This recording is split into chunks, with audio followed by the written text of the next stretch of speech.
Grace. If you haven't tuned in to our last YouTube video, I know it's been a while, but yesterday was my grandma's birthday, and so I thought it would be super duper fun if we could read my grandma's favorite book. Can we do that, please?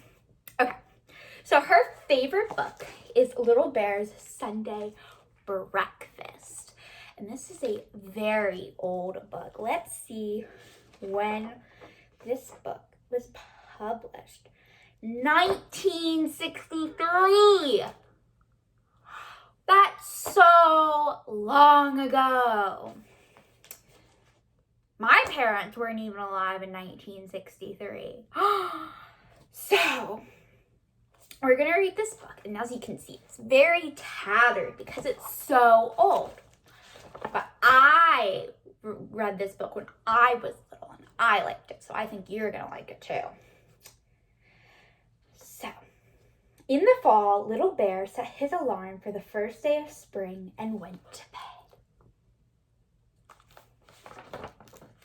He slept through November. He slept through December. In the middle of January, he woke up suddenly. He was terribly hungry. He looked at the clock to see if spring had come. But no, it said Sunday morning, January 15th. Little Bear sat up in bed and thought. There was nothing in the ice box. There was nothing in the bread box either. He looked at the shelf where he kept his honey. Nothing there but empty jars.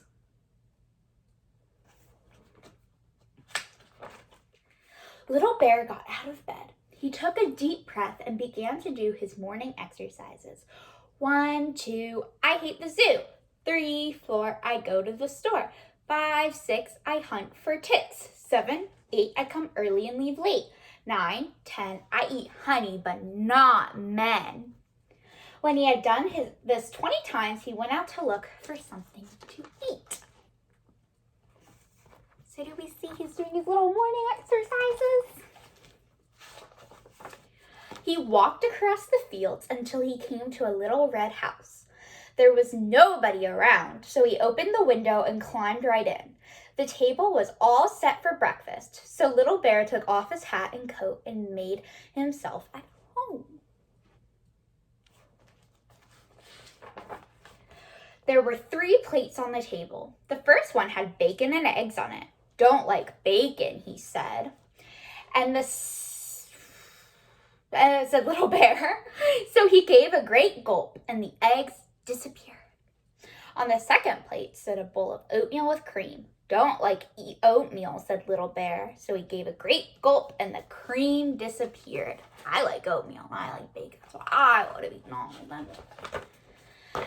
On the third plate were 3 beautiful pancakes floating in melted butter. On one side stood a bottle of maple syrup. On the other, a jar of honey. Don't like butter, said Little Bear. So he gave a great gulp and the pancakes disappeared. Don't like jars, said Little Bear. So he gave a great gulp and the honey disappeared. Don't like bottles, said Little Bear. So he gave a great gulp and the maple syrup disappeared. After he had eaten, Little Bear began to feel sleepy, so he went upstairs to see what the beds were like. The first bedroom had twin beds in it. He tried one bed. Too hard, said Little Bear. He tried the other bed. Too soft, said Little Bear. This is kind of reminding me of the story Goldilocks and the 3 Bears. He went into the second bedroom.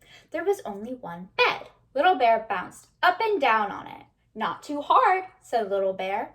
He bounced again. Not too soft, said Little Bear. He bounced a third time. Just right, said Little Bear, and he curled up and went to sleep. When the family came in from the backyard, the father said, Hello, who's been eating my breakfast? The bacon is left, but the eggs are gone. The mother said, Well, who's been eating my breakfast? The oatmeal is left, but the cream is gone. The little girl cried, Boo-hoo! Who's been eating my breakfast? Nothing is left. Everything is gone! Just then they heard a loud snore. They ran upstairs. "Somebody was sleeping in my bed," said the father. "Somebody was sleeping in my bed too," said the mother. "Somebody is sleeping in my bed," said the little girl. She pulled back the covers, and there lay Little Bear fast asleep. He woke up and looked at her sleepily. "Why, I know you," cried the little girl, much surprised. "You're the baby bear, only you're bigger now." "I know you too," said Little Bear. "You're Goldilocks. You broke my chair. You slept in my bed and you ate my breakfast." Do you remember when I said this reminded me of Goldilocks? It's a little twist to the story. "Yes, I did," said Goldilocks admitted, remembering her visit to the house of the three bears.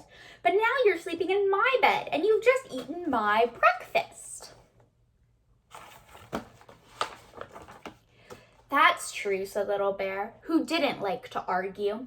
"But I didn't break your chair, and I enjoyed your breakfast very much, thank you." He was so polite as he said it that the mother invited him for Sunday dinner. While the dinner was cooking, Goldilocks said, "Do you remember how frightened I was when I ran out of your house?" "Yes, I do," said Little Bear. "I ran after you to tell you I didn't really mind you sleeping in my bed or eating my porridge, but you thought I was coming to eat you up." "Yes, I did," Goldilocks admitted. They laughed and laughed. Little Bear enjoyed his Sunday dinner very much. When it was time to go home, Goldilocks' mother gave him a basket with all sorts of good things to eat if he got hungry again during his winter sleep. There were several jars of honey, a bottle of maple syrup, some cranberry sauce, raisins, and nuts. But they didn't know Little Bear. As soon as he got back into his house, he gave one great big gulp, and everything disappeared. Nothing was left. Then he went to bed and fell asleep again with a pleased smile on his face, and he didn't wake up until the first day of spring. I wish I could sleep that much. I get tired a lot. But that was a really good story, don't you guys think? I think it teaches us a really important lesson that we need to communicate with our friends. Because Goldilocks was really scared because she thought that Little Bear was going to eat her. But really, he just wanted to say that he didn't mind that she had slept in his bed and eaten his breakfast. So, I hope you guys enjoyed this story, and I hope you guys have a great